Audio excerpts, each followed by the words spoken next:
항저우 아시안 게임이 오늘 막을 내립니다. 우리나라는 금메달 42개, 은메달 59개, 동메달 89개로 종합 3위의 성적을 거두는 것 같습니다. 여러 선수들이 잘했습니다. 하지만 특별히 기억에 남는 선수가 있어요. 탁구의 신유빈입니다. 이번에 금메달 1개, 동메달 3개를 땄습니다. 10살 때인가 그 무한도전에 탁구 신동으로 나온 적이 있었어요. 벌써 한 10여 년 정도가 흘러서 국가대표가 되어서, 물론 이전부터 국가대표 활동했지만 아시안게임에서 메달을 땄습니다. 보기 좋더라고요. 네. 그리고 어제는 또 우리 야구팀, 걱정했던 야구팀과 축구팀이 또 금메달을 따서 몇 번의 우승을 연거푸하게 되었습니다. 오늘 이 시간 말씀을 좀 나누고 싶은 분은 이만수 감독이에요. 여러분 이만수 감독 아시나요?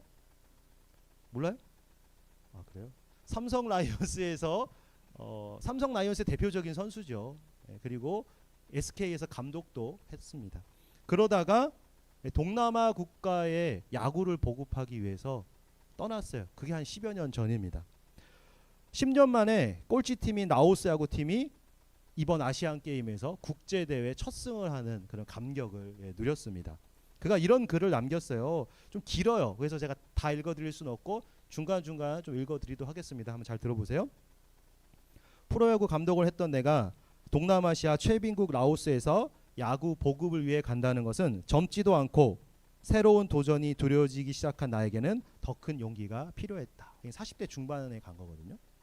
40도가 넘는 날씨에 야구의 야자도 모르고 슬리퍼를 신고 운동장에 나온 라오스 친구들이 생각난다. 야구와 축구를 헷갈려서 야구공을 발로 차다가 발가락이 부러질 뻔했고, 훈련 시간을 알려주면 본인들이 원하는 시간에 나오는 모습을 보면서 라오스의 야구를 보급시키는 것은 불가능하다는 생각이 들었다. 잠시 가르치고 두 번 다시 올 것이 아니라는 생각을 가지고 나머지 시간을 보내고 있었다. 그런데 이들과 같이 하루하루 야구를 하면서 다쳤던 나의 마음이 조금씩 열리는 것을 느꼈다. 불가능해 보이고 아무도 알아주는 이가 없고 같이 하는 사람이 없어도 나는 해맑은 이들의 마음과 눈을 보게 되었다. 이들의 순수한 마음을 보며 세상 때가 많이 묻었던 나의 마음이 오히려 이들로 인해 조금씩 씻겨 나가는 것을 느끼게 되었다. 반대의 상황도 있었다. 낯선 라오스 땅의 나라가 야구를 보급하니 가장 잘 도와줄 것 같던 교민들이 오히려 모함과 누명을 씌워 힘든 시기를 보내야 했다. 거기다가 라오스 정부는 생소한 야구를 가르치는 우리를 경계하며 감시의 눈초리를 보내기까지 했다. 그렇게 시작했던 것이 어느덧 10년이 되었다. 이번 항저우 아시안게임에서 그렇게 기대했던 첫 승을 싱가포르 팀을 상대로 거두었다.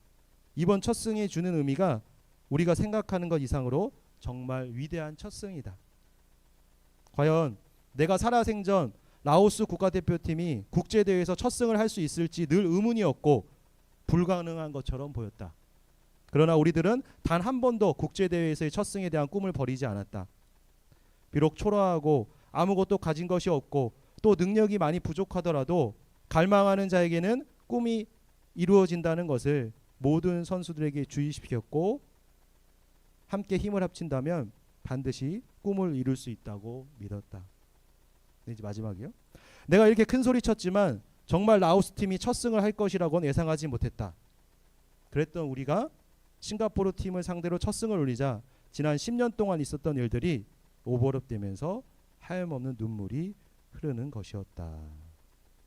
이만수 감독님은요 그리스도인이에요. 그래서 제가 페이스북에서 이렇게 소식들을 많이 보는데 주님의 사명감을 가지고 이 일을 하고 있습니다. 만약 그가 프로야구 감독으로만 계속 머물렀다면 그는 인정받고 또 명예 있고 물질적으로 풍요로운 그런 삶을 살았을 거예요.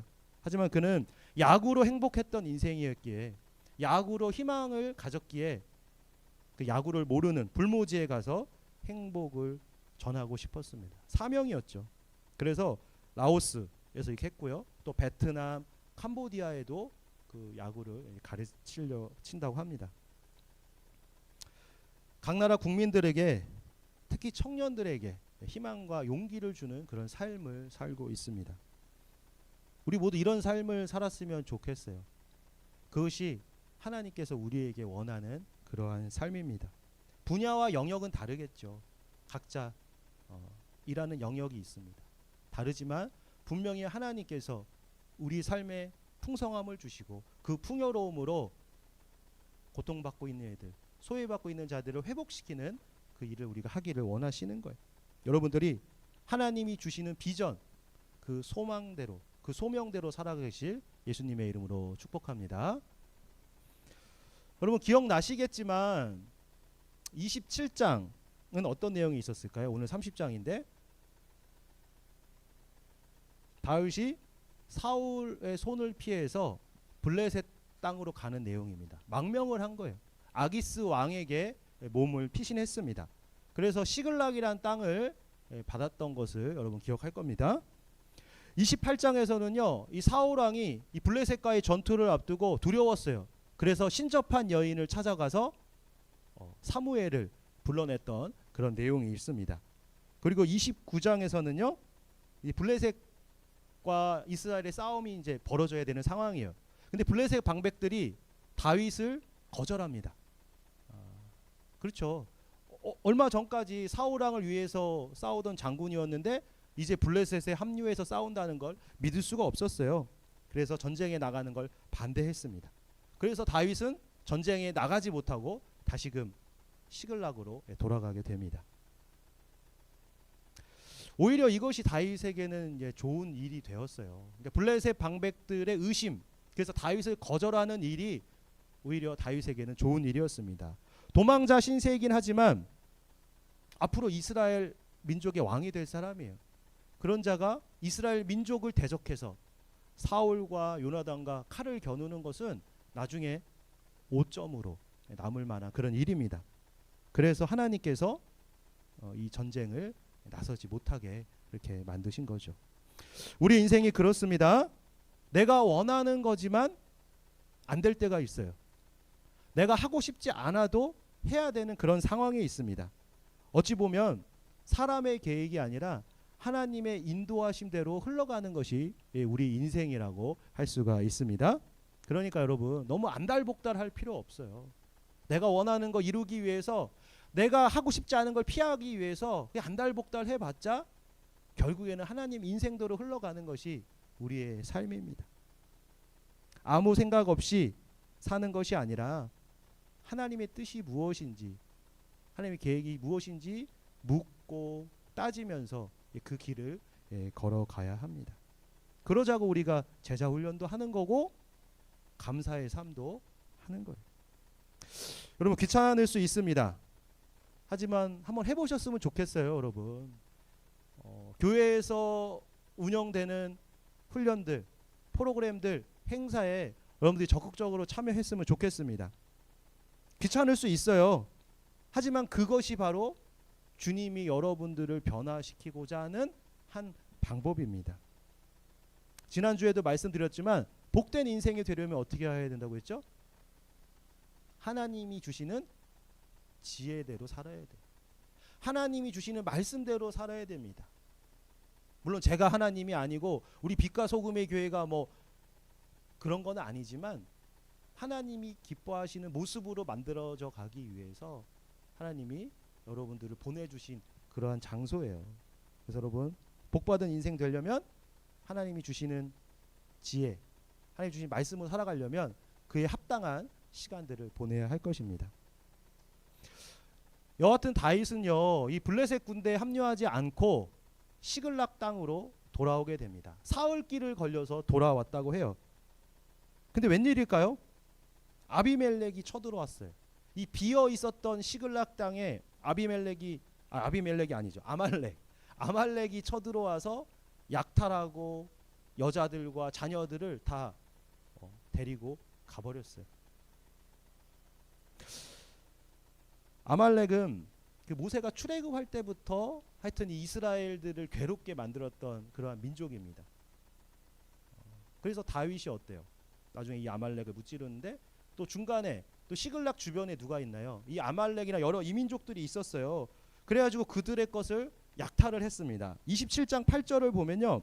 다윗과 그의 사람들이 올라가서 그술 사람과 기르스 사람과 아말렉 사람을 침노하였으니, 그러니까 다윗이 블레셋으로 망명을 했는데 시글락 땅을 받았지만 먹고 살 길은 막막했습니다. 그래서 주변에 있었던 민족들, 특별히 이 아말렉을 또 약탈을 했었어요. 그래서 이제 이 안가품으로 아말렉이 비어 있는 시글락을 공격해 온 것입니다. 참 황당한 상황이죠. 4절 말씀인데요. 오늘 4절 말씀 같이 한번 읽겠습니다. 다윗과 그와 함께한 백성이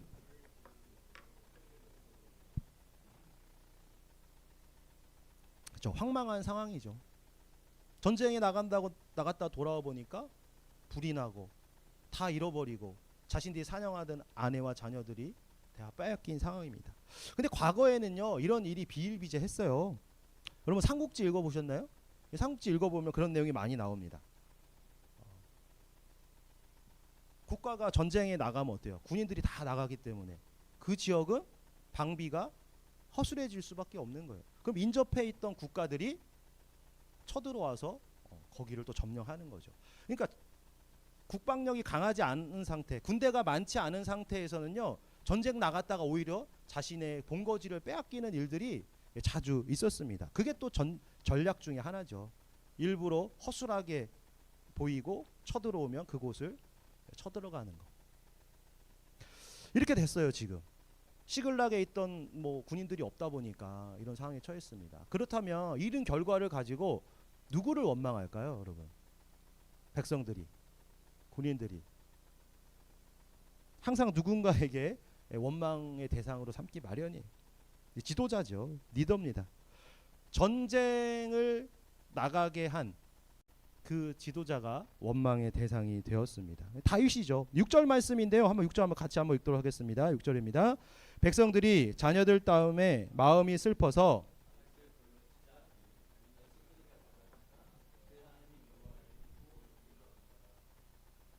다윗과 함께 했던 백성들, 군사들이요.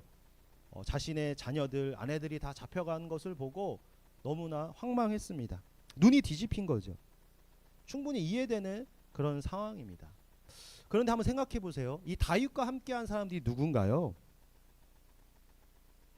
환난 당한 자, 마음이 원통한 자, 그리고 범죄자들, 자신의 몸을 의지할 데가 없는 자들이 다윗에게 왔던 거예요. 그래서 다윗이 그들을 받아 주어서 사람답게 만들어 주었습니다. 그런데 자신에게 좀 손해되는 일, 작은 손해는 아니겠죠. 이런 일이 발생하니까 자신의 은혜를 주었던, 사람답게 살게 해줬던 그 다윗을 죽이려고 하는 모습이 나타난 거예요. 그게 인간이에요. 은혜는 금방 잊어버리는 것이 인간입니다.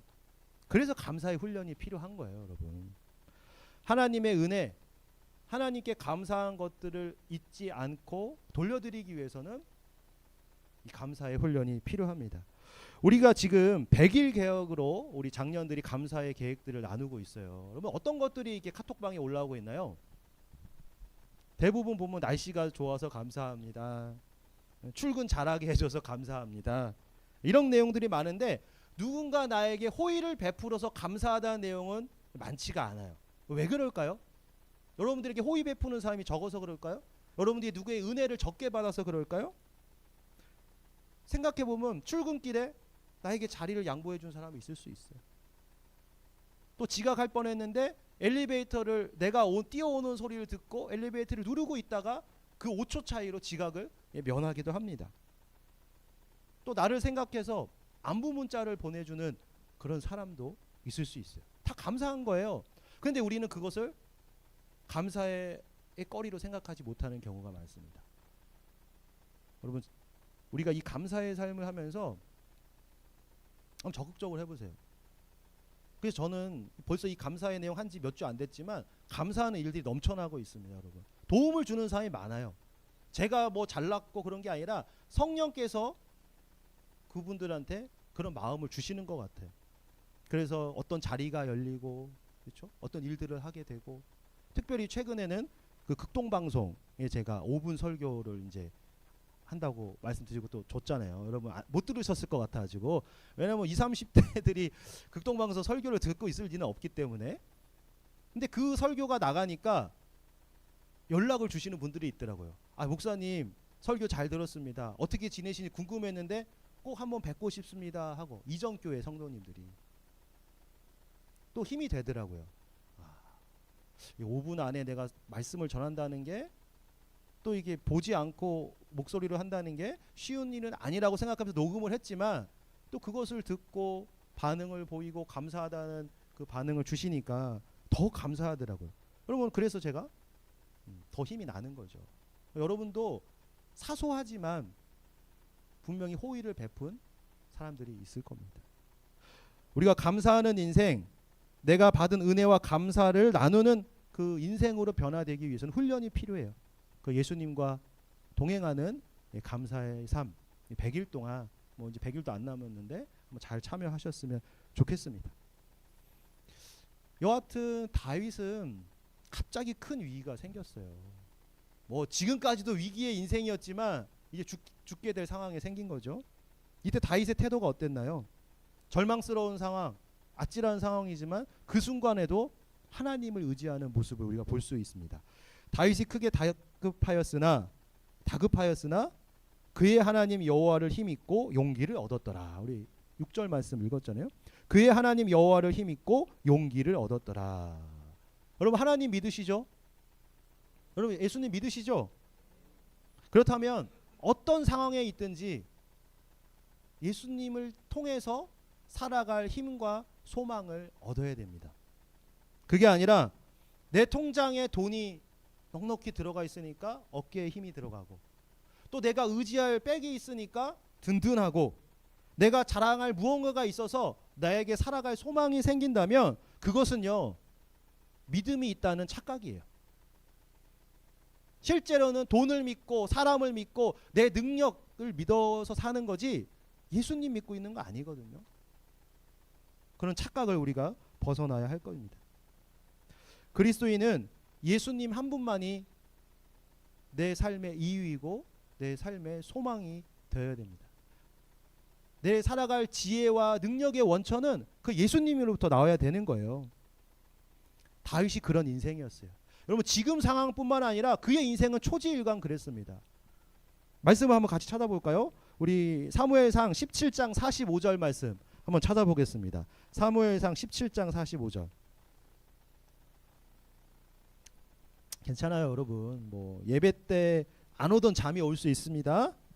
그리고 갑자기 또 말이 하고 싶은 말이 생각나서 대화를 할 수 있어요. 충분히 그럴 수 있습니다, 여러분. 사무엘상 17장 45절 말씀, 유명한 말씀인데요. 한번 같이 한번 읽도록 하겠습니다. 다윗이 블레셋 사람에게 이르되 너는 칼과 창과 단창으로 내게 나아오거니와 나는 만군의 여호와의 이름 곧 내가 모욕하는 이스라엘 군대의 하나님의 이름으로 내게 나아가노라. 골리앗은요, 자신의 힘, 자신의 무기를 의지해서 싸움에 나왔습니다. 그래도 백전백승이었어요. 워낙 거대한 사람이었기 때문에. 그의 반대로 다윗은 작습니다. 무기도 변변치 않게 돌멩이 몇 개 들고 나갔죠. 그런데 그는 이스라엘의 대장이신, 이스라엘 군대의 대장이신 하나님을 의지해 싸웠어요. 모든 이스라엘 군대들이 벌벌 떠는 상황에서 다윗은 담대하게 골리앗 앞에 섰고 그와 싸워 이겼습니다. 하나님을 힘입어서 이긴 거예요. 자신의 신체 조건, 자신의 무기를 봤으면 절대로 골리앗하고 싸울 수 없는 거죠. 하지만 하나님을 바라보았기 때문에 그의 능력으로 이길 수가 있었습니다. 그 후에는 어때요? 사울 왕의 핍박이 심했죠. 떠돌이 신세로 13년을 돌아다니다가 이스라엘의 왕이 되거든요. 얼마나 힘들었겠어요. 중간중간에 자신의 백성들, 군사들한테도 죽일 그런 위험도 처하고, 그리고 자신을 죽이지 못해 안달난 사울 왕을 죽일 기회가 2번이나 있었습니다. 하지만 다윗은 자신의 손에 피를 묻히지 않았어요. 왜 그랬을까요? 하나님을 신뢰했기 때문이에요. 지금의 삶이 고달프지만 선한 목자이신 하나님께서 그의 인생을 역전시켜 주실 것을 확신했습니다. 비록 지금의 내 처지는 말이 아니지만 꼴 같지 않지만 하나님을 힘입어 용기를 얻었기 때문에 그렇게 사울을 자신의 손으로 죽이지 않았던 거죠. 다윗은 주님의 팔에 안겨 있었습니다. 그러니까 주님의 팔에 안겨 있으니까 주님의 팔이 다윗의 팔이 되는 거예요. 주님의 힘이 다윗의 힘이 될 수가 있었습니다. 그것을 깨달았던 자가 다윗이에요.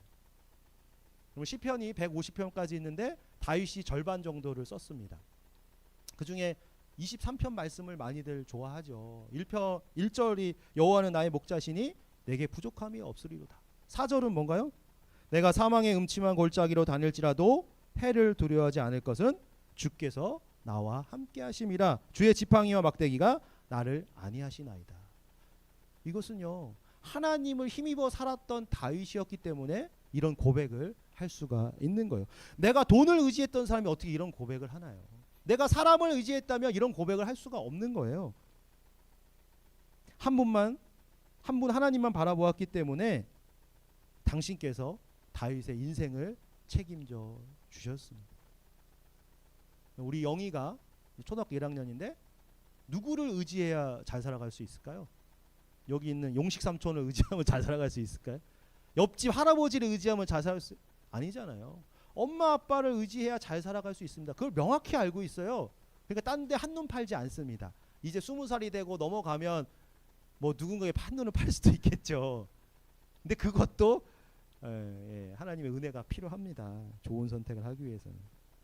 사랑하는 여러분, 우리의 인생은 어떤가요? 여러분의 인생은 어떠세요? 누구를 의지하고 계세요? 누구를 바라보고 계세요? 주님의 팔에 안겨서 주님의 팔의 힘으로 살아가셔야 합니다. 다윗과 같은 길을 걸어가시길 간절히 소망합니다. 이 사무엘 상하 끝나면 뭐가 나오죠? 열왕기 상하가 나와요. 거기에 이렇게 나옵니다. 다윗의 길을 걸어간 사람. 이 복된 사람이에요. 사울의 길, 여로보암의 길을 걸어간 사람.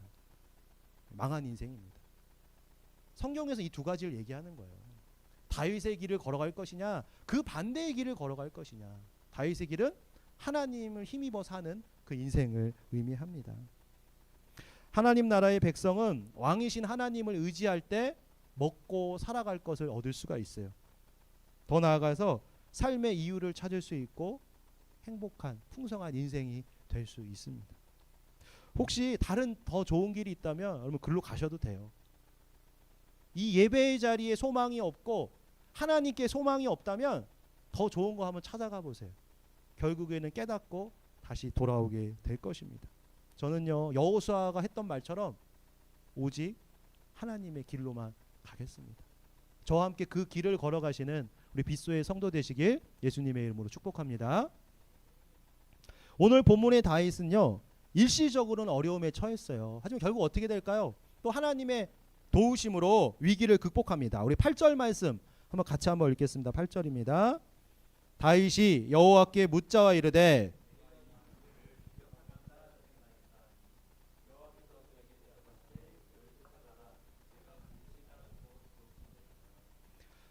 하나님만 의지한 다윗, 결국 아말렉을 쫓아가서 잃어버렸던, 빼앗겼던 것들을 다 찾습니다.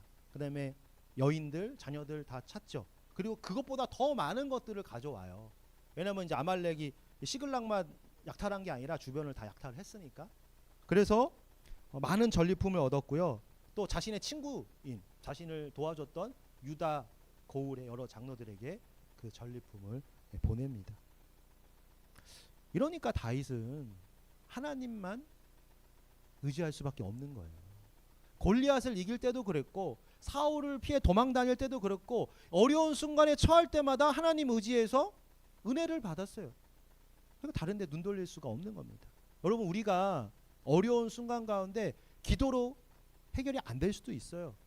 빨리 해결 안 될 수도 있습니다. 뭐 기도하면 금방 되는 건 아니잖아요. 예배 잘 드린다고, 헌금 잘한다고, 내가 잘 섬긴다고 금방 원하는 결과가 나오지 않아요. 여러분, 그러면 그게 점치는 거고 뭐 똑같죠. 그죠? 다른 이방신들 믿는 거랑 똑같잖아요. 하지만 그 과정 가운데 하나님의 마음을 깨닫게 되고 하나님이 맞는 모습으로 빚어져서 하나님이 정하신 그때 내가 기도했던 것보다 원했던 것보다 몇 배로 더 큰 결과를 얻게 되는 것. 그게 바로 우리 그리스도인의 복된 인생입니다. 그것을 다윗을 통해 우리가 알 수 있는 거죠. 사랑하는 우리 성도 여러분, 우리 다윗처럼 하나님만 의지하는 그런 인생이 되길 바랍니다. 내가 살아갈 소망이 생기는 것이 하나님이길 바랍니다. 내가 살아가는 지혜와 능력의 원천이 하나님이 되길 바랍니다. 하나님은 그렇게 원하는 자, 그렇게 바라는 자, 그렇게 순종한 자들을 통해서 당신의 나라를 세워 가세요.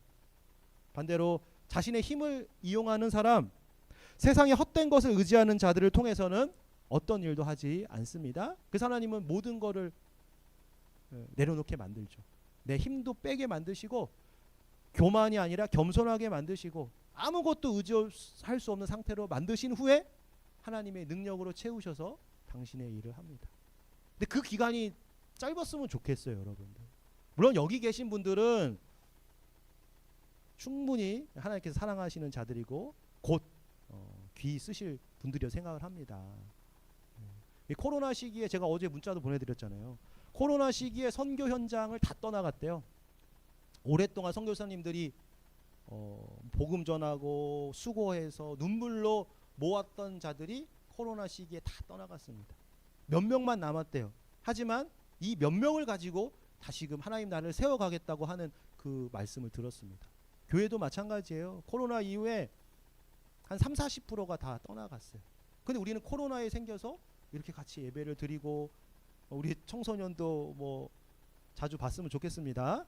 뭐 이렇게 새로 오시는 분들도 있고 그래요. 몇 명의 제자가 안 되지만 뭐 20명, 30명 정도밖에 안 되지만 앞으로 우리 여러분 한 명 한 명을 통해서 하나님 나라가 풍성하게 세워질 것을 믿음으로 바라보게 됩니다.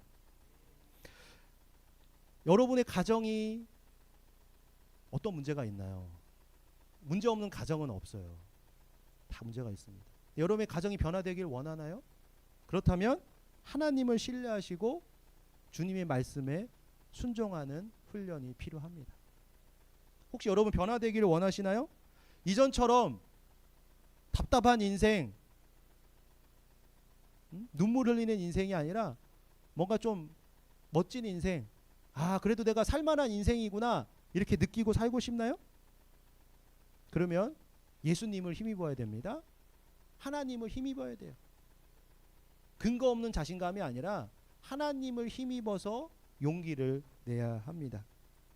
그 후에 조금씩 상황이 나아지고 절망적이었던 인생이 풍요로운 인생, 넘치고 흘러서 나눠주고 섬기는 그런 인생이 될 수가 있습니다. 우리 사랑하는 성도님들이 하나님을 통해 용기를 얻으시고 하나님 주시는 힘과 능력으로 사명의 길, 소명의 길을 힘차게 걸어가시길 예수님의 이름으로 축복합니다.